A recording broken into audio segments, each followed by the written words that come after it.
¿Y por qué caben toda la gente de Barranquilla en esa época en el estadio? ¿Cómo explica usted eso?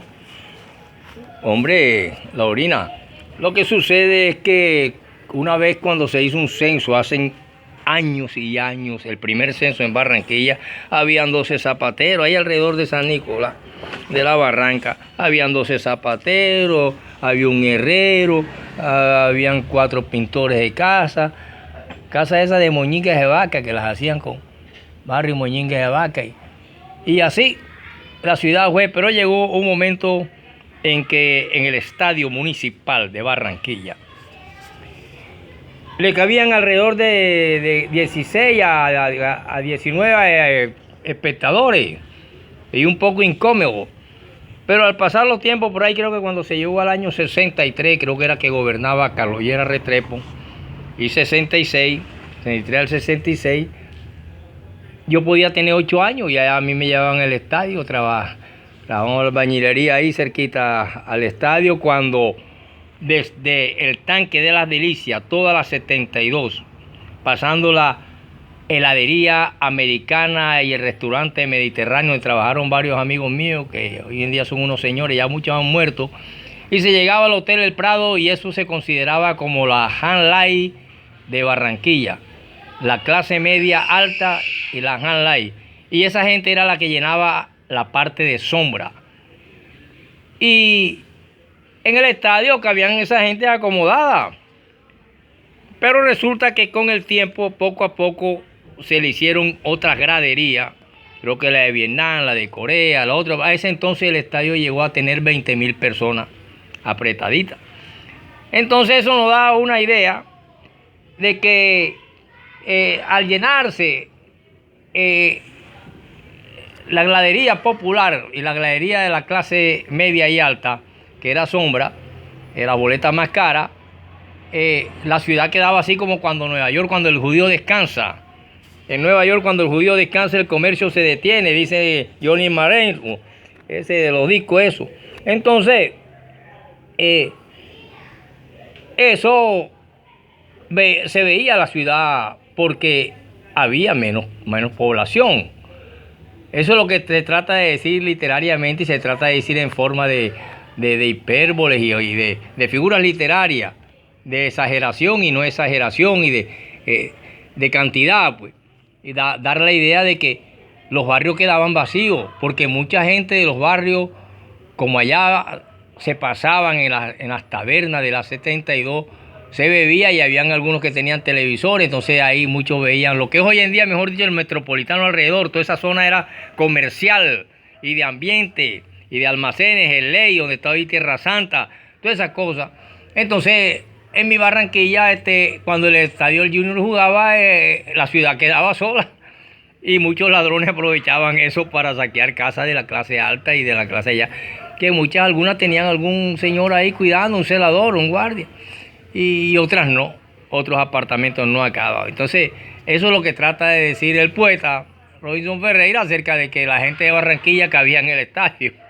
Porque la ciudad quedaba sola como Nueva York cuando el judío descansa. Bueno, hablando entonces, ahí le puedo responder esa pregunta, Luciana. Hablando entonces de la famosa Constitución del 91, nosotros vemos que hay temas y hay perspectivas en ella.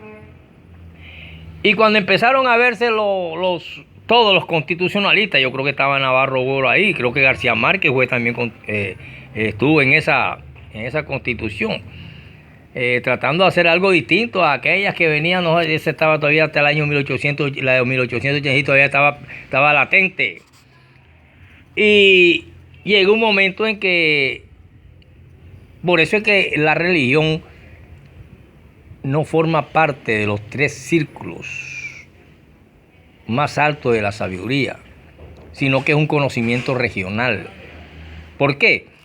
Porque nosotros sabemos que la misma Roma, ella sepultó sus antiguos dioses y surgió un nuevo Dios y surgió una nueva religión que es el famoso cristianismo. Entonces, cuando se están todos estos constitucionalistas que no saben qué hacer, ya ellos habían resuelto muchos problemas a través de los artículos constitucionales que se habían aprobado, quedó uno que era el de la religión. Bueno, ¿y qué vamos a hacer ahora con tantos religiosos y cómo hacemos? Entonces, cuando se habló de Dios, uno de los indios que estaba ahí de Leticia, que creo que es hasta congresista hoy en día, uno de ellos preguntó, pero ¿de qué Dios me están hablando ustedes? Nada más en mi etnia, en nuestra creencia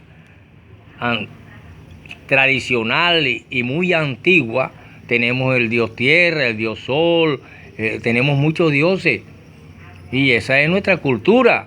¿Cómo vamos a hacer entonces? Entonces todos los congresistas, García Márquez, Navarro Gol, todos los grandes sabios que le llamaron los 20 sabios de la Constitución, se miraban la cara ante lo que decía el indiecito, y en verdad era un problema.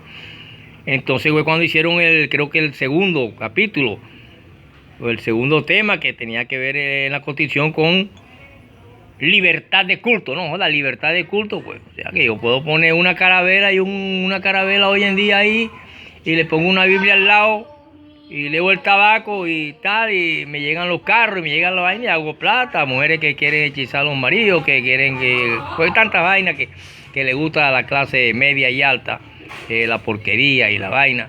Y los brujos que le sacan plata. Y entonces, libertad de culto, y quedó libertad de culto, y por eso se han proliferado una cantidad de miles de... que no se sabe, y todas dicen que tienen la verdad. Entonces hay miles de verdad, y la verdad realmente es lo que no se conoce. Por lo tanto, esta Constitución de 1991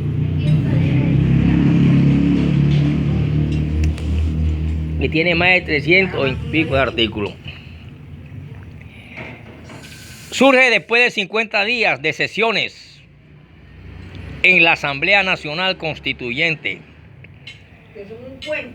y presentó la Carta Fundamental. Los constituyentes